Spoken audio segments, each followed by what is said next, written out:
Welcome everybody. I'm Andrea Miller and I'm a registered dietitian and certified diabetes educator here at Community Hospitals and Wellness Centers in Bryan. And I'd like to welcome our live audience and viewers at home to Live It Squash and Sauce. And today I have a special sous chef with me. I have Elizabeth Seibert. She's a pharmacist here at the hospital and she's going to help me to make some fall recipes using some seasonal produce. So today we're making an applesauce, a chai applesauce, and also a chicken recipe that features my favorite vegetable, a squash. And today we're using an acorn squash. So Elizabeth, a little bit about you. You have a big family at home. We do. How many kids do you have? We have 6. 6 kids. Yes. And you were saying you have 4 girls and 2 boys. Yeah. So that is you are a super parent, in my opinion.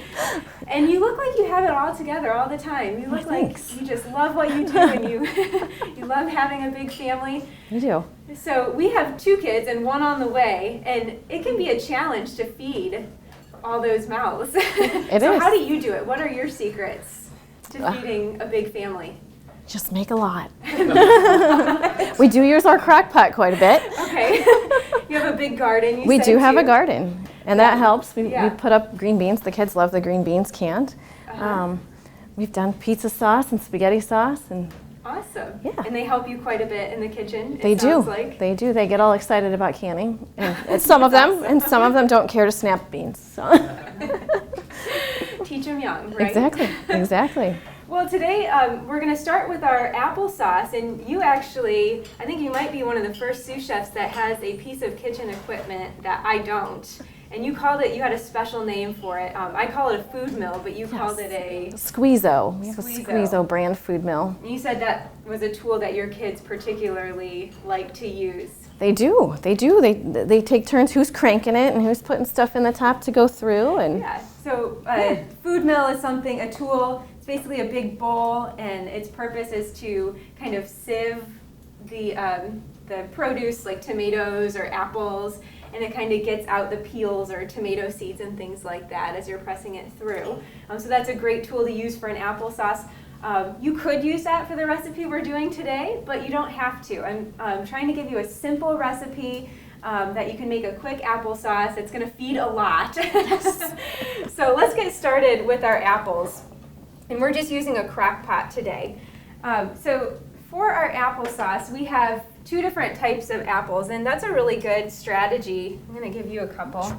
I know you're a pro in the kitchen, so you need about 8 apples, so I'll give you 2 of each. We're using a Golden Delicious, which is a really sweet apple, so that helps with preventing us from needing to add more sugar to this recipe. Right. We're not actually adding any sugar to this recipe, although you could if you use like a tart apple.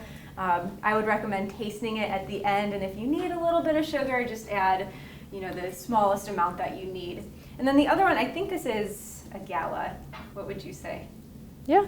Maybe? I'm not an apple connoisseur, but I think it's a Gala. I could have told you Golden Delicious, but so you can really use any apple you want for this recipe. The baking apples that are more firm sometimes don't work as well. You may need your what'd you call Squeezo. it? Squeezo. Your Squeezo for that recipe. But these we're just going to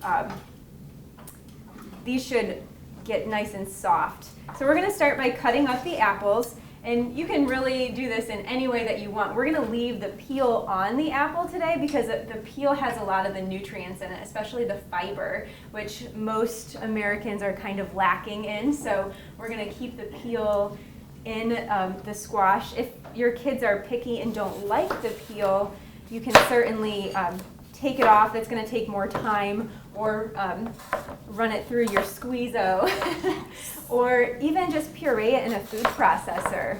That would all work as well. So just go ahead and take the core out, and then just give them a rough chop. So I'm cutting them about that size. All right, that'll look okay. Yeah, perfect. Looks good. And sometimes using 2 different kinds of apples in this recipe works well. because you can kind of get one that's a little bit more sweet and a little bit more tart. So you get a variety of different flavors in this recipe.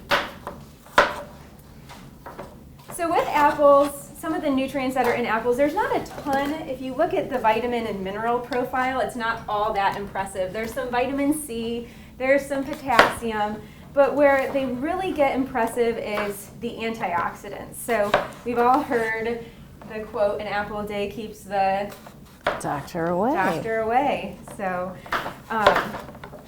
so they're very rich in antioxidants, and there's some evidence that eating apples can help to reduce the risk of cancers, heart disease, diabetes. So definitely, even though the profile of vitamins and minerals doesn't appear that impressive, there's still a lot of benefits to eating them.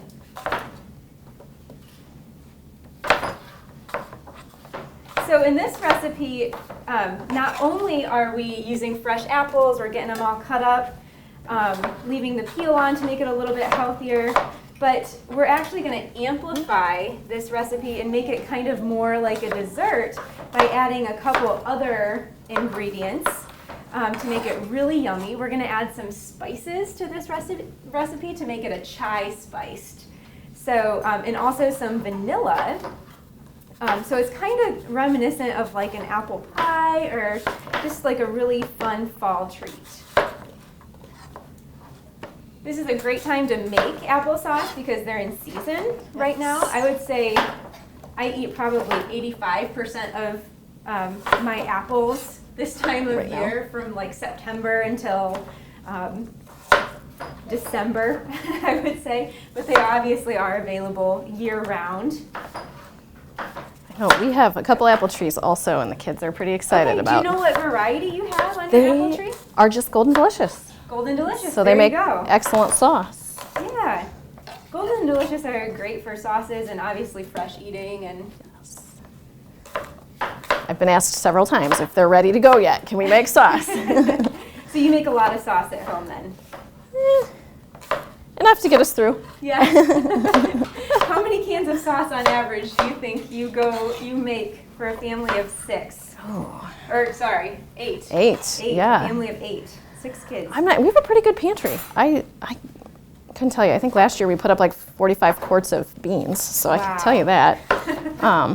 That is 30 some pints of salsa. Yeah. Very impressive. I would say we eat pizza probably once a week, homemade pizza, and we made all our sauce last year, and I think we have a few pints still left, so that's at least 52.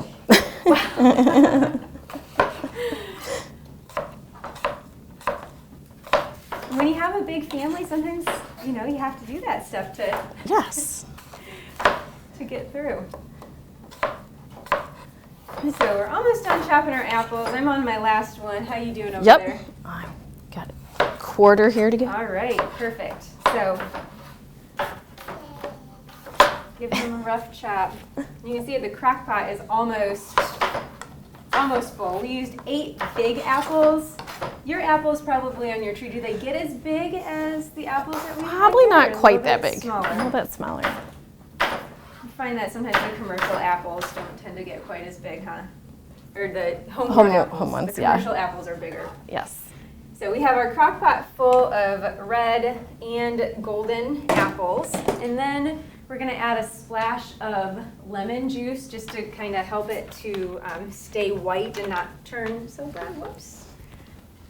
And just about a teaspoon. That was probably a little more than a teaspoon, but that's okay. And I'm going to give it a quick stir. And we're going to add our spices and our vanilla. I'll let you do the stirring if you want. So we're going to start with some vanilla, about a teaspoon of vanilla. And then, of course, cinnamon. So a chai wouldn't be complete without a cinnamon. And apples and cinnamon, they're just a match made in heaven. So a teaspoon or so of cinnamon, ginger, some ground ginger. And then a spice that you might not be familiar with called cardamom. And how to describe cardamom? It goes really well in both sweet and savory dishes. A lot of Indian dishes have cardamom, but also a lot of baked goods definitely it's in the chai, like any chai flavored foods would have cardamom in it. I love it in baking and like fall flavored items. So we have some cardamom, cloves, which most of you are familiar with, just a little bit of the cloves, and the nutmeg, a 1/4 teaspoon, or I think it's even 1/8 of a teaspoon of each. So it smells really yummy, and when you plug this in and start cooking it, your whole house is gonna smell like fall. So it'll definitely get you in the mood for some cooler temperatures. So all you do is cover it and let it cook on low for about 6 hours, or you could turn it up to high and cook it for a little less time. You really could do this on your stove too. Oops, I forgot one more thing. A cup of water. I suppose you could leave that out if you wanted it extra thick. Yeah, you really could. So you might want to, if you're doing a crock pot, you could give it a try without the water. You have to watch it. Yeah, make sure it's not sticking to the bottom. I thought the same thing. I thought, wow, that's kind of a lot of water to put in there, but when they were all cooked, it didn't seem like it was too runny. It all kind of worked together with the apples. Now, when I got done with mine, when it was cooked at 6 hours, all I did was took a spoon and stirred it, and it, like, I didn't even need to do any additional mashing. Like, it was like applesauce right there, and that was it. You can also take a potato masher and mash them up, or your food mill. Squeeze. I can't remember squeeze-o for some reason. the food mill, run it through a food mill, and that would actually get a lot of the peels out. If your kids don't like peels, and it's going to look more like the applesauce that you would get in the store. Or if you want it really smooth, you can run it through a food processor or use like an immersion blender. And I'm going to sneak around here real quick to bring these up. So these are what they look like. This is what the applesauce looks like when it's all cooked. It's going to have a lot of cinnamon in it and other spices, and it's going to be chunky. So it's kind of a more chunky type of applesauce, but you can certainly change that if that's not something that you or your family likes. All right, so let's get started on our next recipe. In this one, we're going to use the acorn squash. So this can be a little bit intimidating for some people. Yes.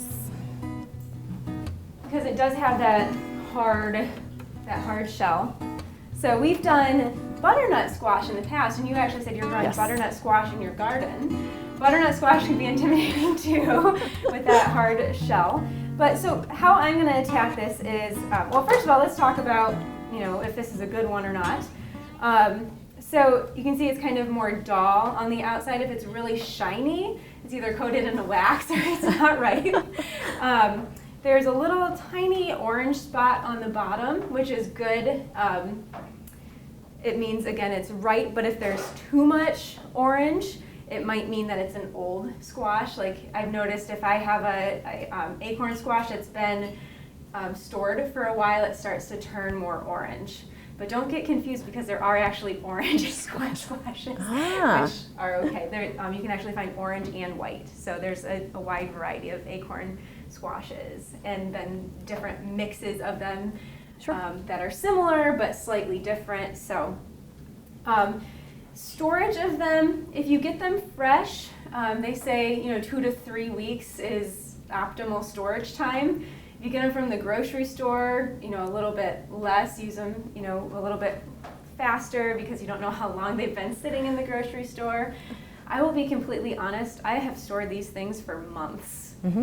But sometimes they do get a little bit more dry and stringy if you store them for a longer period of time.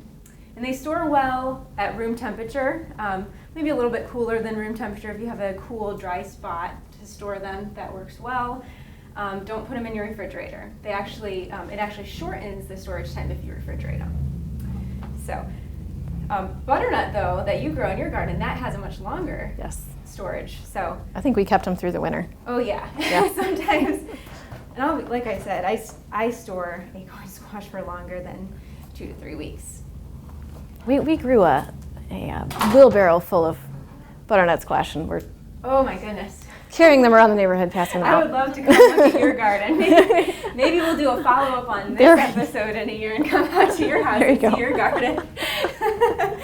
So, and I'll give you half. Sure. I'll let you do half of it over there. I have a spoon. So I sliced it kind of lengthwise, and you can see that there's seeds in the middle. Those you want to scrape out. The seeds actually are edible, so you can roast them just like you would pumpkin seeds. And they're really good, actually. So this seems like a really good squash. It's not too stringy on the inside, which is a good thing. Sometimes you don't know what you're going to get when you open up a squash, and you don't know until you taste it whether it's going to be sweet or not so sweet. So anyway, what we're going to do is we're going to set it cut side down on our cutting board. And then we're going to cut these into like little semicircles. About half-inch thick. So they look like that. They're kind of pretty. And obviously there are lots of different ways you can cut the acorn squash. Sometimes I'll just leave it like I originally had it, cut down the middle and stuff it. Mm-hmm. But for this recipe, I'm going to cut it like this. And then this top part with the stem I'm going to set aside. This is a pretty large baking or roasting pan. You don't need one quite this large. Unless you're feeding my family. You probably want to like triple this recipe for your family. I'm sure this is like standard for you in your house, exactly. Right? All my pans are that big. You need them to be. So we sprayed it with a little cooking spray. And then we can just go ahead and start layering our squash right on in.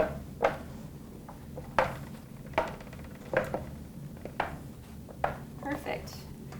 I'm gonna start cutting up some carrots. Actually, I'll give you the carrots. Sure. I'll be nice today. I'm gonna give you the carrots because you're excellent at chopping everything up, and I'm gonna do the onion. All right. Thanks. I If anybody's gonna cry, I'll cry today.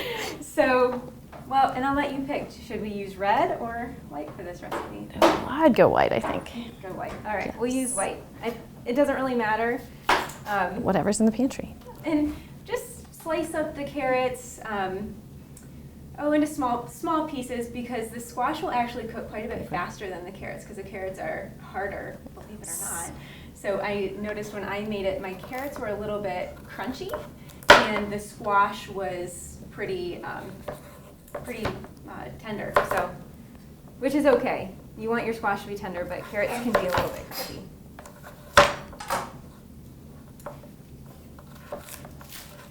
Perfect. I'm just taking the outer layers off the onion, and you can cut the onion into several different shapes. You can kind of dice it up, but you want them roughly a little bit bigger than the carrots. So I'm actually going to cut them into like little strips. So I cut it in half, and then I'm going to quarter it. And then cut the quarters into several pieces so that they kind of look like strips. And then those can just go Sprinkle it on. right on in, sprinkle them right on top. So this is a super easy meal. When you have a big family or a small family, no matter your family size, having recipes that are really quick and easy, especially things that can kind of go in the oven. Oven meals are nice because you can kind of get them done quickly, put them in the oven, and then what I like to do is get my kitchen cleaned up. Get a couple other things checked off the list that you need to do, play with your kids, whatever, and then dinner's ready half an hour later. I don't know if you find that is a good strategy for you too. I do, and sometimes I will throw something in the oven and sneak out for a workout. There are enough people at my house that can watch the oven for me now that are responsible enough to keep on the timer. And I will admit that I have done that too. Yes. We live close to a park, so I've even put something in the oven taken a lap around the park. Yep. Come back in, check on everything, it. go out for another lap. Yes. So it's amazing what you can squeeze in if you really get creative with your time, which you have to do. You do. Oh, definitely. We're going to sneak around and grab the chicken. So today we are using boneless, skinless chicken thighs, which I don't think we've done yet on Live It. They're pretty available. I would say they're just as available as chicken breast now. And I actually prefer them because they're much more tender, juicy Yes. than the chicken breast. So they just look like this. They're pretty small. They're good, portion size, especially for a kid. Mm-hmm. Adults might need, a couple, or 1.5. So I'm just layering those, and I turned them the wrong way. I'm turning them like the nice pretty side down first.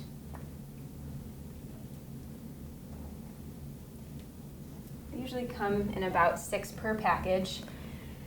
So that's the first step, and then you don't even cover it. You pop it in the oven and roast it for about 10 minutes, and then you take it out of the oven and you add your last couple of ingredients. And I'm gonna sanitize my hands real quick.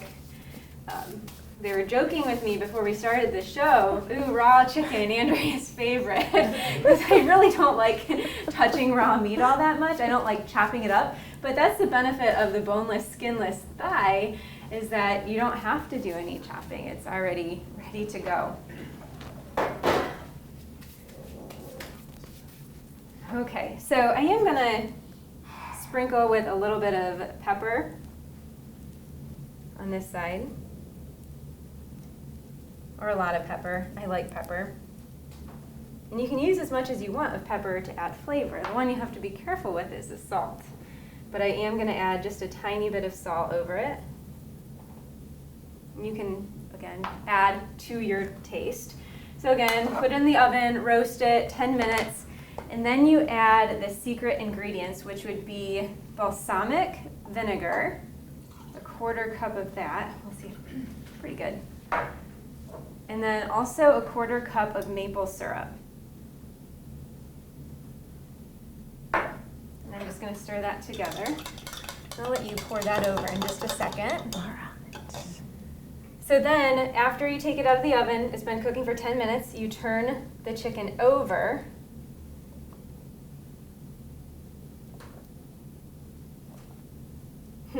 Carrots are coming with it. That's all right. And I'm going to put a little bit more pepper on top, I think. And then you pour the glaze over everything, all over everything.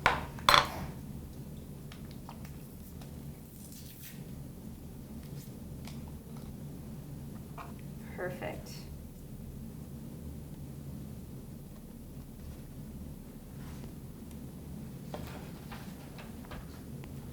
And by the way, your oven temperature is 450 degrees. So then you stick it back in the oven for about 20 to 30 minutes until the chicken is cooked through, or until it reaches an internal temperature of about 165, or at least 165. And the squash is fork tender, the carrot should be tender, and you're all ready to go. And actually, these two dishes, the chicken and squash and the applesauce, make a really nice meal together. Sure. Really balanced and complete, and really delicious fall-themed meal. So when it comes out of the oven, and when you plate it up all nice, it's going to look like this. So really, really yummy. I can see myself making this all fall. So one last question that a lot of people ask. To eat the skin or not to eat the skin? What's your opinion? We usually pick it off. But pick it off. I have somewhat picky people at my house. Yeah. And it depends on the squash. It does. Delicata squash, we will eat the skin. Okay. But so butternut, I usually pick off. Butternut, yeah, I usually pick off the butternut. Sometimes I won't, though. Acorn squash, I used to always pick off the peel, but then, this, when it's cut this way, it's kind of hard to scrape out all of the, the flesh from the peel. So I would say it's up to you whether you eat the peel or not. But if it's really fork tender, like this one, if you can cut it with the side of your fork, look how tender that is. I would say go ahead and eat it. But it's really up to you whether you eat the peel or not, but you can, and hey, it's more fiber, right? Exactly. So that's it. We made our 2 recipes, and it didn't take us long at all to prepare. So definitely something easy that you can do for a delicious family fall meal. Does anybody in the audience have any questions?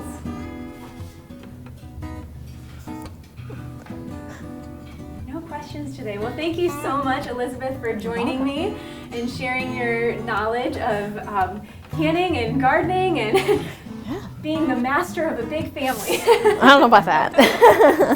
We have your other master. That's true. That's true. In the room too. So takes 2. It takes 2. At least at our house. Definitely, or more. And thank you to our live audience and our viewers at home for joining us today, and hope to see you back next month.